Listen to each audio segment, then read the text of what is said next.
ఈ దినపు దేవుని యొక్క మాట దినవృత్తాంతముల మొదటి గ్రంథము 17వ అధ్యాయము 13వ వచనము. నేను అతనికి తండ్రినై యుందును. తండ్రి ప్రాముఖ్యమైనటువంటి మాటగా మనం చూడగలుగుతున్నాం. ఆయన తండ్రిగా ఉంటే మన విషయమైన జాలిపడేటటువంటి వాడుగా ఉన్నాడు. మనము గనక పొరపాటు చేస్తే మనల్ని శిక్షించి సరిచేసేటటువంటి వాడుగా ఉన్నాడు.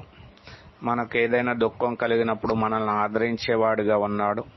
మన యొక్క పోషణ విషయంలో ఆయన పోషించేటువంటి దేవుడుగా ఉంటాడు. అన్ని విషయాల్లో తండ్రి అంటే మన సంరక్షకుడుగా ఉండి కాపాడి నడిపించేటటువంటి వాడుగా ఉంటాడు. లోకంలో ఉండే శరీర సంబంధమైనటువంటి తండ్రి చేయలేనటువంటి కార్యాలన్నీ ఈ దేవుడు మనకు చేసేవాడుగా ఉన్నాడు. కాబట్టి మనము ఆ దేవుడిని మనకు తండ్రిగా కలిగి ఉండి ఆయన ఇచ్చేటువంటి పరిపూర్ణమైనటువంటి మేలు క్షేమాన్ని పొందుదుముగాక.